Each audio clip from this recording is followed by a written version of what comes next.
Assalamualaikum warahmatullahi wabarakatuh. Perkenalkan, saya Riki Avandra, calon guru penggerak Angkatan 4 dari SDN 09 Balai 1 Kabupaten Agam.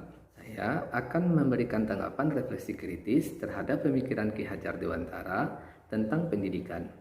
Intisari pemikiran Ki Hajar Dewantara tentang pendidikan menurut saya adalah bahwasanya kita harus melihat anak itu beragam dan sebagai suatu individu yang unik yang datang dari berbagai latar belakang keluarga dan pola asuh yang berbeda.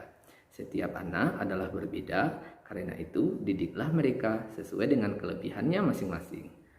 Anak-anak itu diumpamakan sebagai benih yang akan ditanam. Jika benih tersebut ditempatkan di tanah yang subur dan dirawat dengan baik, maka benih akan tumbuh dengan baik, dan begitu pula sebaliknya.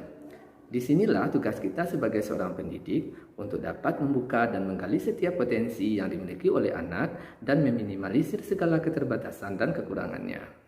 Dengan menerapkan semboyan ing harso Tulodo, ing madyo mangun karso, dan tuturi handayani. Salah satu tujuan dari pendidikan dan pengajaran adalah perubahan perilaku atau budi pekerti.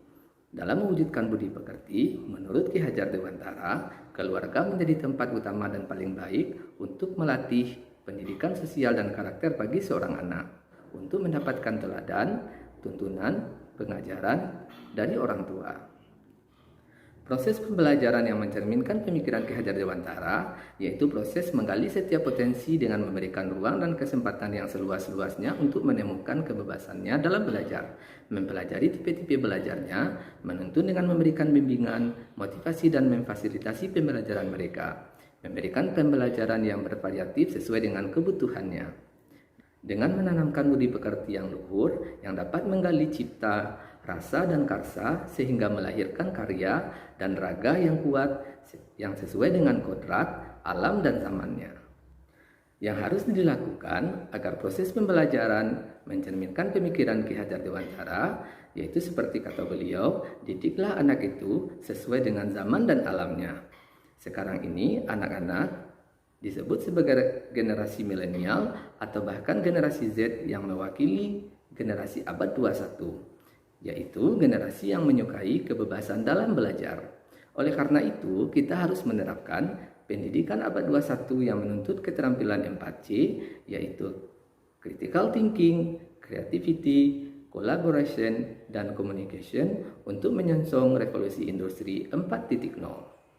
Untuk dapat melaksanakan keempat keterampilan tersebut, kita harus menerapkan merdeka belajar. Dengan merdeka belajar, kita memberikan kesempatan kepada anak untuk menentukan kompetensi yang harus dikuasainya sesuai dengan kemampuannya dan bukan lagi berdasarkan keinginan atau target yang ingin dicapai oleh guru. Konsep pemikiran Ki Hajar Dewantara yang sudah saya terapkan yaitu pembelajaran yang sesuai dengan perkembangan zaman. Ketika awal terjadinya masa pandemi corona yang mengharuskan siswa belajar secara daring.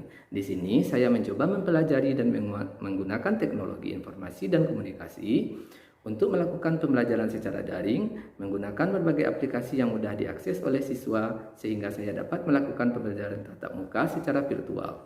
Selain itu, saya juga menerapkan 3 semboyan Ki Hajar Dewantara dan penguatan pendidikan karakter. Demikianlah refleksi saya. Wabillahi taufiq wal hidayah. Wassalamualaikum warahmatullahi wabarakatuh. Salam merdeka belajar.